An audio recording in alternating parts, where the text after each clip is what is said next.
प्रश्न इंगित करें कि कौन सी सामग्री स्थायी रूप से चुंबकत्व को बरकरार नहीं रखती, तो यह होती है नरम लोहा।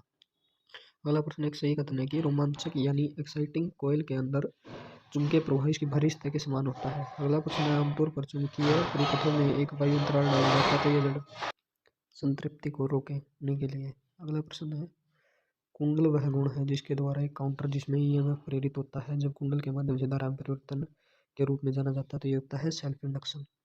अगला प्रश्न है परस्पर युग्मन के बिना श्रृंखला में 300 माइक्रो हेनरी कॉइल का कुल अधिष्ठापन है, तो यह है 600 माइक्रो हेनरी।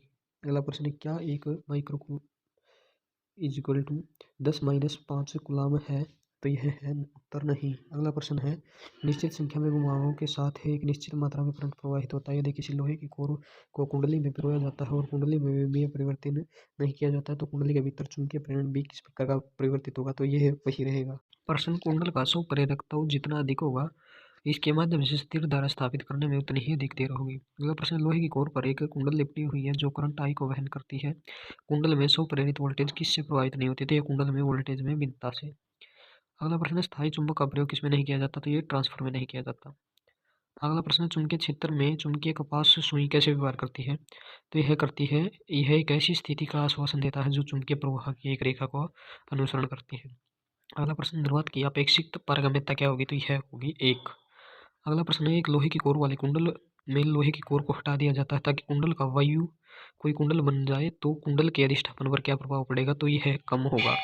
अगला प्रश्न है एक सही कथन लिखिए, तो यह है एक निरंतर डीसी करंट ले जाने वाली कॉइल का इंडक्शन करंट को प्रभावित नहीं करेगा। अगला प्रश्न पैरामैग्नेटिक सामग्री में सापेक्ष पारगम्यता है, तो यह है यूनिटी से थोड़ा कम। प्रश्न लोहे की छड़ की प्रारंभिक पारगम्यता है, तो यह लगभग अनुचुंबकीय अवस्था में पारगम्यता। अगला प्रश्न है चुंबकीय परिपथ में पारगम्यता विद्युत परिपथ में किससे मेल खाती है, तो यह खाती है चालकता से। अगला प्रश्न है निम्नलिखित में किसको छोड़कर सभी स्थितियों में कॉइल का इंडक्शन बढ़ जाएगा, तो जब समान संख्या में फेरों के लिए अधिक लंबाई प्रदान की जाती है। तो अगला प्रश्न है एक अधिष्ठापन चुंबकीय पथ में दरार का परिणाम होगा, तो यह होगा कम अधिष्ठापन। अगला प्रश्न है क्या सापेक्ष पारगम्यता को संदर्भ माध्यम के रूप में निर्वात या मुक्त स्थान चुनकर मापा जाता है, तो ये उत्तर है हाँ।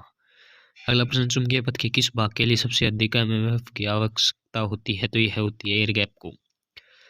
अगला प्रश्न है गलत कथन को इंगित करे कि विद्युत मशीनों में चुंबकीय रिसाव अवांछनीय है क्योंकि उत्तर उनकी शक्ति दक्षता को कम करता है, यह गलत है। अगला प्रश्न क्या समान आवेश एक दूसरे को आकर्षित करते हैं और विपरीत आवेश एक दूसरे को प्रतिकर्षित करते हैं, तो यह है गलत। प्रश्न परमाल्य का मुख्य घटक है, तो यह है निकेल। अगला प्रश्न चुंबकीय प्रवाह की इकाई है, तो यह है वेबर।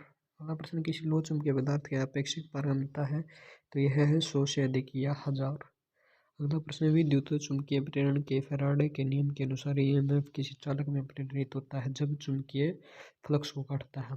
अगला प्रश्न 1 सेकंड में 8 एम्पेयर से 12 एम्पेयर में परिवर्तित होने वाली धारा एक कुंडली में 20 वोल्ट प्रेरित करती है, तो अधिष्ठापन का मान क्या होगा, तो यह होगा 5 हेनरी। अगला प्रश्न किसी सामग्री के चुंबकीय अनिच्छा उत्तर सामग्री के बढ़ते पार अनुपगीय क्षेत्र के साथ घट जाती है। अगला प्रश्न है कौन सा सर्किट तत्व विद्युत चुंबकीय क्षेत्र में ऊर्जा का भंडार करता है, तो यह है इंडक्शन। अगला प्रश्न है कौन सा सर्किट तत्व सर्किट करंट में बदलाव का विरोध करेगा, तो यह करेगा केवल इंडक्शन यानी म्यूचुअल।